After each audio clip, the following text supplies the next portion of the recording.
سامنے بیٹھے، آپ بھی سامنے آ جائیں۔ سامنے آدمی بیٹھا ہوا تو بات کرنے میں مدد ملتی ہے۔ آپ بھی سامنے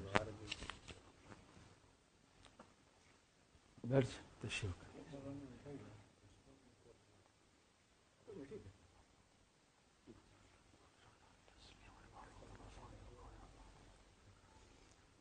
الحمد للہ وکفا وسلام علی عباده الذین اصطفى خصوصا علی محمد المصطفى وعلى آلہ واصحابہ أولي الصدق والصفاء، اما بعد فقد قال اللہ تبارک وتعالى جل جلالہ في القرآن المجيد والفرقان الحميد۔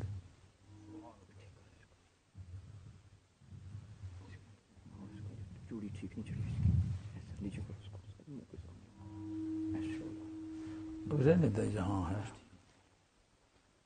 اعوذ باللہ من الشیطان الرجیم، سبحان اللہ، بسم اللہ الرحمن الرحیم۔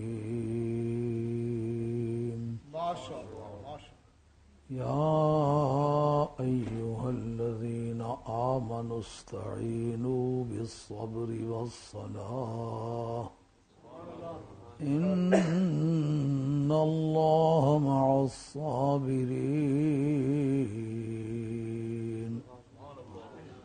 ولا تقولوا لمن يقتل في سبيل الله اموات سبحان اللہ، بل احیاء ولكن لا تشعرون۔ سبحان اللہ، صدق اللہ مولانا العظیم وبلغنا رسوله النبی الکریم ونحن على ذلك من الشاہدین والشاکرین والحمد للہ رب العالمین۔ الصلاة والسلام علیک یا سیدی یا رسول اللہ وعلی آلک واصحابک یا حبیب اللہ۔ الصلاة والسلام علیک یا سیدی یا رسول اللہ وعلی آلک واصحابک یا حبیب اللہ۔ حاضرین کرام، سب سے پہلے دعا کرتے ہیں میاں منظور صاحب رحمۃ اللہ علیہ کی مغفرت اور قیام القیامت کے خوشگوار ہونے کے لیے کہ جنہوں نے یہ ایک پلیٹ فارم مہیا کیا جہاں کسی کا دباؤ نہیں ہے، حریت فکر کے ساتھ جو کچھ بھی کسی کے ذہن میں ہے وہ کہہ سکتا ہے۔ بہت اچھی، صحیح بات۔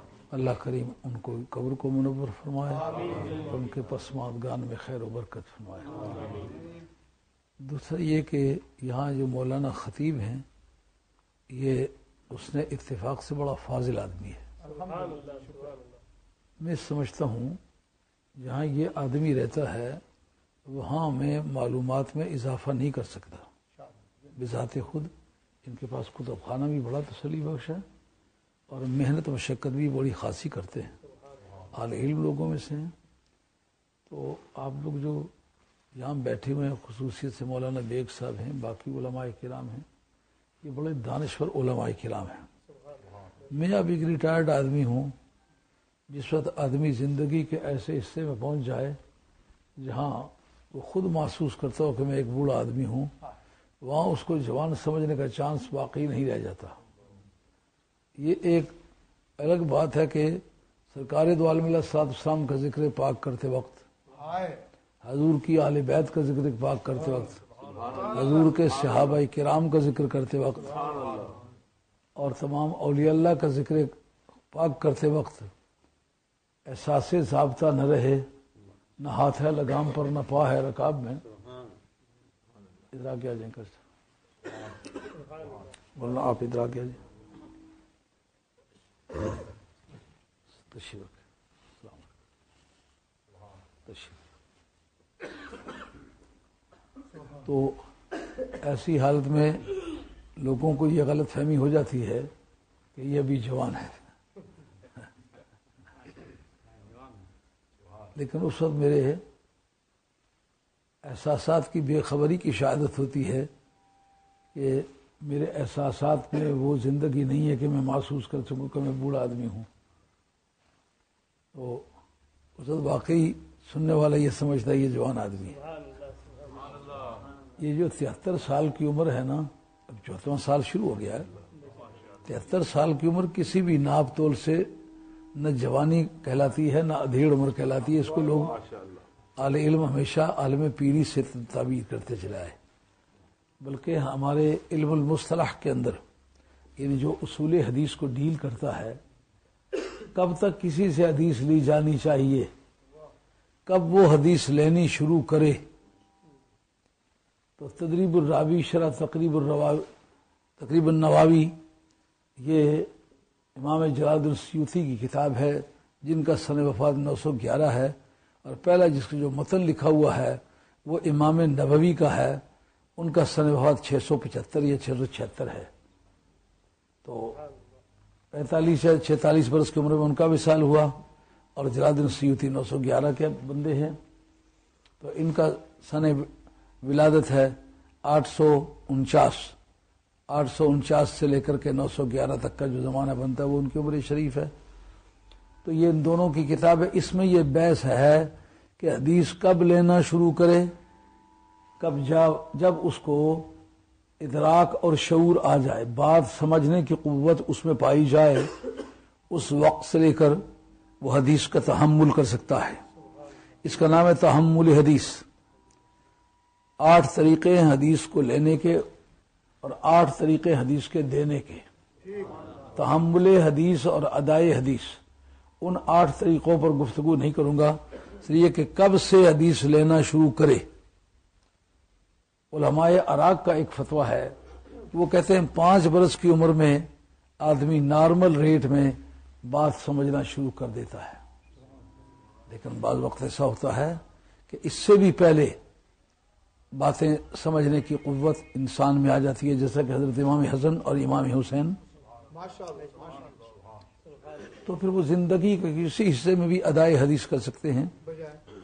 لیکن عمروں کی بحث میں انہوں نے کہا کہ ایک مرد کی عمر اگر آثار بلوغت نمودار ہوں، دعویٰ بلوغت کا کرے، اور عمر کم از کم 12 برس ہو تو وہ بالغ تسلیم ہوتا ہے۔ لڑکی ہو، آثار بلوغت نمودار ہوں اور عمر اس کی 9 برس ہو تو دعویٰ بلوغت کا کرے تو وہ بالغہ سمجھی جاتی ہے۔ آثار بلوغت نمودار ہوں، جیسا کہ مرد ہے اس کی مسیں بھیگ رہی ہیں، اس کو پنجابی میں کہتے ہیں مساں انگوریاں، یا اس کو اردو میں کہتے ہیں مسیں بھیگنا۔ جب اس کی مسیں بھیگ رہی ہوں، منہ زیر بغل آ گئے ہوں، یہ آثار بلوغت ہیں۔ اور دعویٰ بلوغت کرے، وہ ویٹ ڈریم کا دعویٰ کرے، احتلام کا دعویٰ کرے، یہ دعویٰ بلوغت ہے۔ اور اس کے بعد یہ کہ اب اس کی عمر چیک کی جائے گی، 12 برس ہے تو بالغ ہو گیا۔ اسی طرح لڑکی، اس کا سینہ اوور آیا ہے، منہ زیر بغل آ گئے ہیں، دعویٰ بلوغت کا کرے، یعنی وہ مینسز کا دعویٰ کرے کہ مجھے مینسز آتے ہیں۔ تو ایسی صورت میں دیکھیں گے اس کی عمر کتنی ہے۔ اگر 9 برس ہے تو وہ بالغہ ہے۔ جناب سیدہ عائشہ رضی اللہ تعالیٰ عنہا کو اسی بنیاد پر 9 برس کی عمر میں رخصت کیا گیا تھا۔ 6 برس کی عمر میں آپ کا نکاح ہوا تھا، اور 3 برس انتظار کے بعد 9 برس کی عمر